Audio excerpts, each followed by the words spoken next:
Happy, happy Halloween, Halloween, Halloween, happy, happy Halloween, Silver Shamrock. Bonus points if you get that reference. Welcome to I Have Issues. I'm Fway Storm, and I've got a very quick question for you. And that question is simple, it's this. How are you? How the devil art thou? It's finally here. Halloween. The scariest night of the year, which is... Even though Halloween is my favourite holiday of the year, I can't say that I do anything special for it. I don't dress up or go to Halloween parties, although in the past I would. I don't put up decorations, but I do get an obscene amount of goodies for the trick-or-treaters. A lot of people I know grab themselves a stack of horror movies to work through as the day turns to night, and while that sounds like something that is right up my alley, I don't actually plan any Halloween viewing. Because I know full well that it's only going to be interrupted by repeated use of my doorbell from various trick-or-treaters, and that's fine by me. Because when I was a kid, I didn't get to go trick-or-treating. I did once or twice as a teenager, but it wasn't very successful because by that point I was a little too old, and here in the UK, or at least in my area, trick-or-treating hadn't become a custom yet. But I take solace in knowing that the kids of today can enjoy and celebrate the holiday with trick-or-treating. I think it's nice, and I know that once it gets to around 9, maybe 9:30 p.m, it will come to an end, and then I can start enjoying some Halloween-themed entertainment. I mean, it's no secret that I'm a fan of horror and exploitation movies, especially the titles that come from yesteryears. A lot of people I know make it a thing that they must watch John Carpenter's 1978 stalk-and-slash classic Halloween every year on Halloween.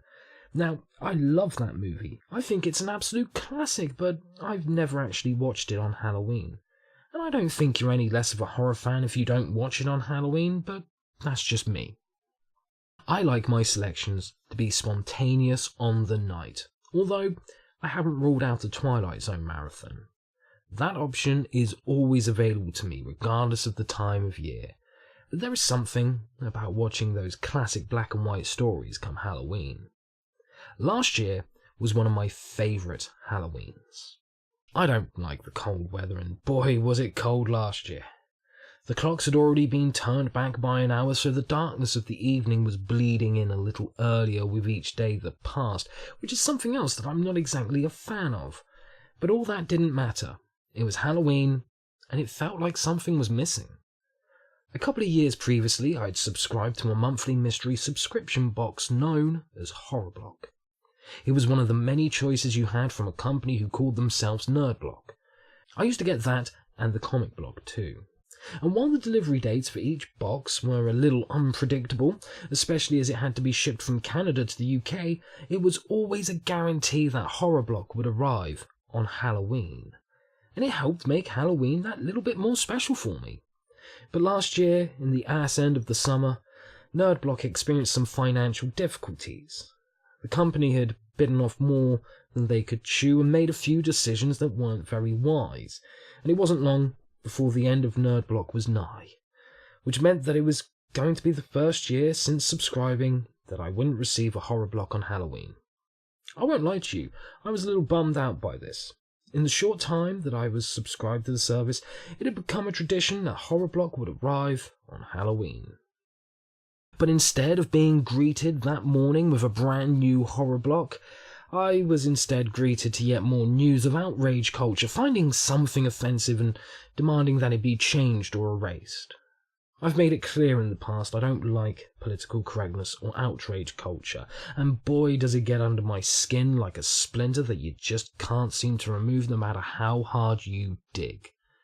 I'm a kid of the 80s, and here in the UK during the 80s, there was this little thing known as the video nasties, which you could say was the early days of outrage culture, and damn did things get ugly because of it.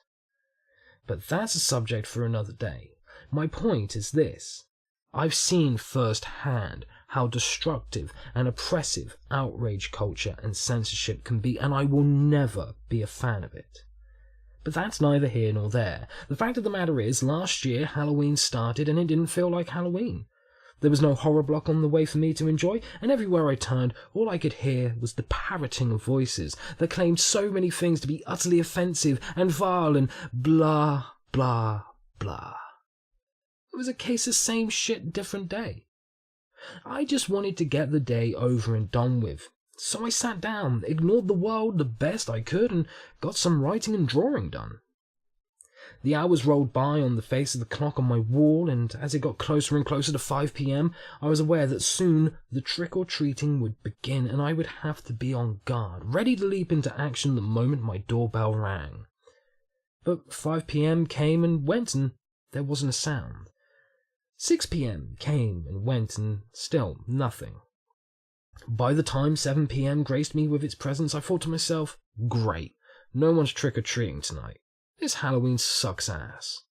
7:30 p.m. arrived, and my doorbell rang for the first time that evening. Considering that my doorbell has multiple jingles to choose from, I probably should have explored its range and variety of musical choices for something that was more fitting for the holiday, but I didn't. Which meant that everyone who rang the doorbell that night was very confused as to why a guy like me has a doorbell that plays Under the Sea from The Little Mermaid.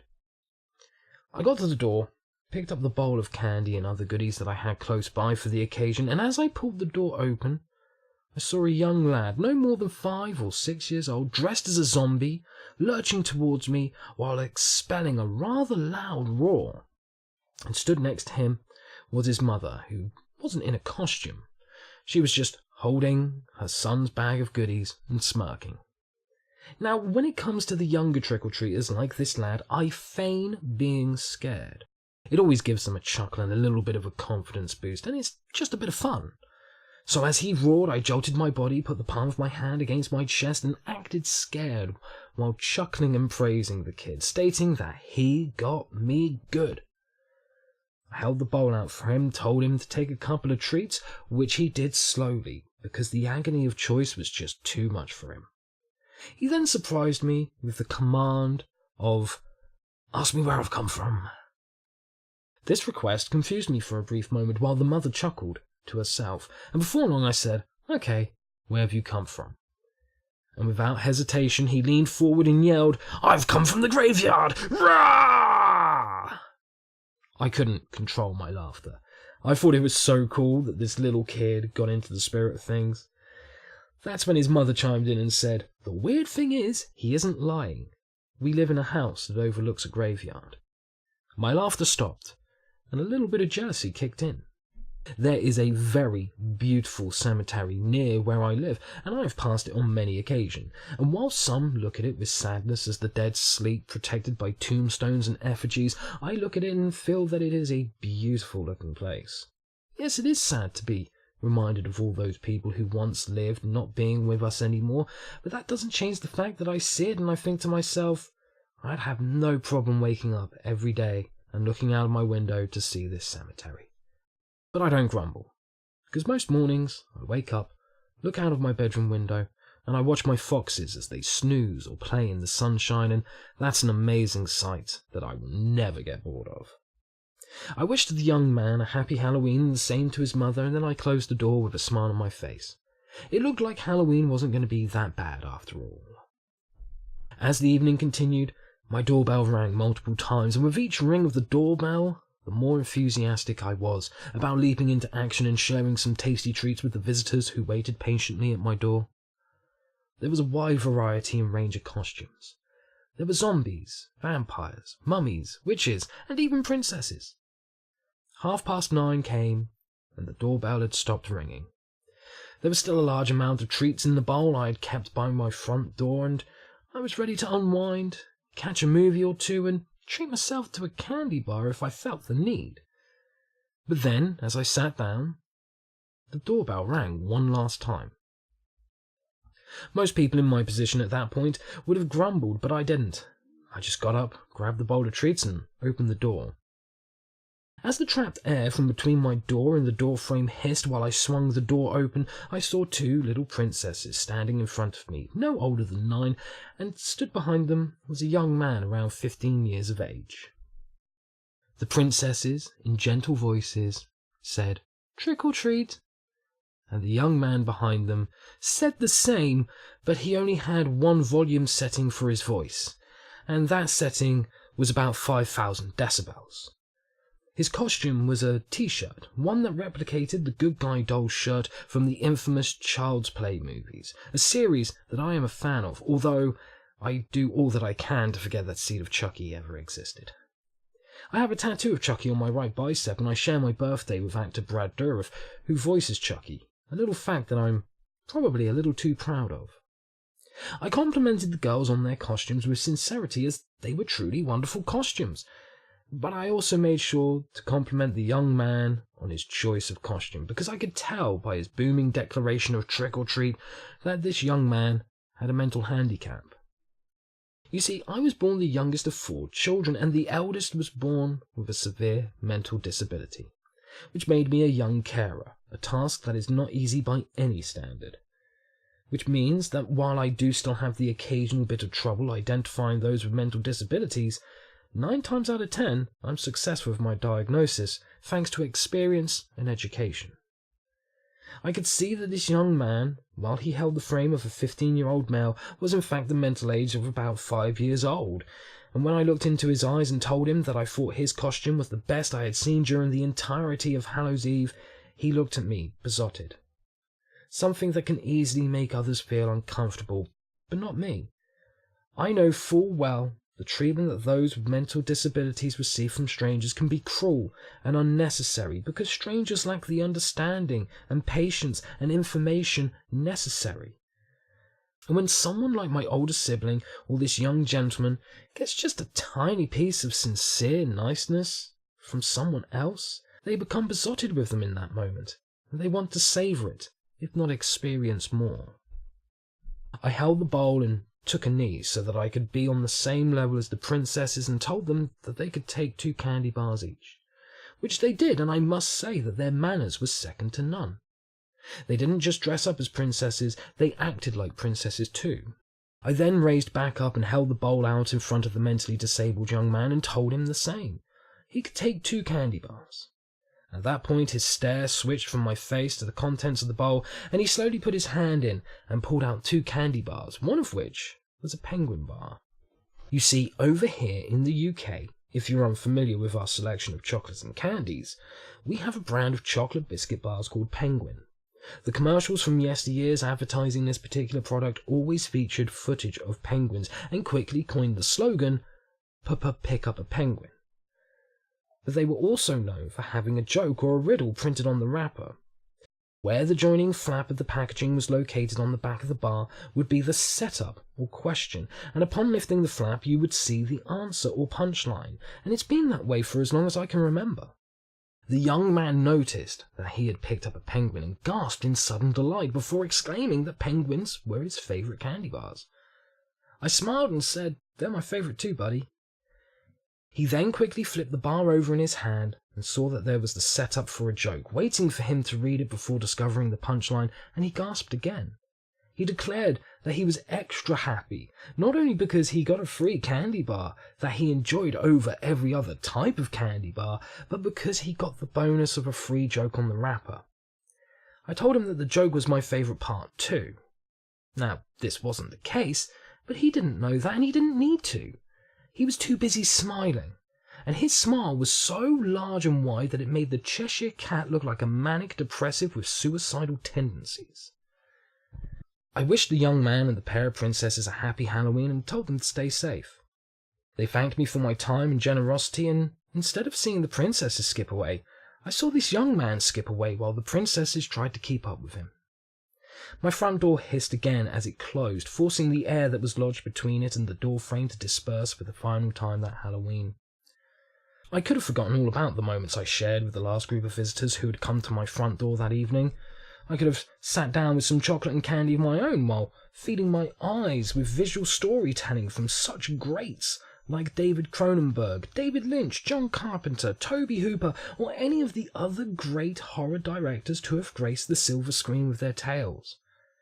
But instead I lit a cigarette, put up my feet, and smiled for a moment as my mind wandered. And I thought to myself, I want to take a leaf out of that young man's book. You see, a few months before that evening, I came across an article about a nurse who looked after the dying, and as the dying took their last breath, they would tell her their one regret. She took notes on these deathbed confessions of regret and remorse, and noticed that there were only 5 variations, even though she had been witness to hundreds of these confessions. So she tallied up the regrets she had noted from the dying that she cared for, and discovered that while some regretted working so much and not being true to themselves, the most common deathbed regret from the dying was, "I wish I had allowed myself to be happy." And I remembered that as I thought about my interaction with the last of the trick-or-treaters that Halloween night. I thought about how truly wonderful it was to see someone so happy because their free candy bar came with the added bonus of a joke. It was so refreshing to see after being bombarded by articles, news pieces, and talk shows about who was offended by what today. And I realised something. Every time there's a group of people being offended on behalf of a group that were never offended in the first place, nor did they ask for anyone to be offended on their behalf because they find the idea of people being offended on their behalf to be more offensive than anything else, I would see them, hear them, and realise that none of them ever smiled or laughed, because they won't allow themselves to be happy. And even though the old saying goes, misery loves company, it's not actually true. Misery loves to find people who are happy and drag them down to misery's level. I won't lie to you, life can be rough, life can be hard.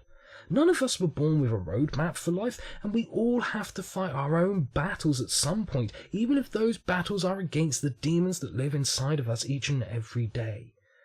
But that doesn't mean that we can't allow ourselves to be happy sometimes. I mean, even a man on death row smiles at least once. And at the end of the day, we only get one life. This ain't a dress rehearsal. We don't get to respawn like we do in the video games. You get one shot, and I guarantee you that you will miss 100% of the shots that you do not take. After my encounter with the mentally handicapped young man, I posted about it on Facebook and made it very clear. You can choose to be offended and to try and take away things from others, claiming that it's because you're a champion, when in all reality, it's because you're not happy at all. But while you waste time doing that, oblivious to the fact that you're going nowhere at a rapid speed, I'm going to laugh and smile, because the joke on my penguin bar might be childish or immature, but I'm allowed to be happy, and so are you. You just have to allow yourself to be. Just like the young man who grazed my door last Halloween. And that wraps things up for tonight. There's nothing more for me to say other than I hope you have a great Halloween. I hope that whatever you do to celebrate the holiday, that it's fun and that you remain safe. And until next time, take care of yourselves, take care of each other, and stay awesome.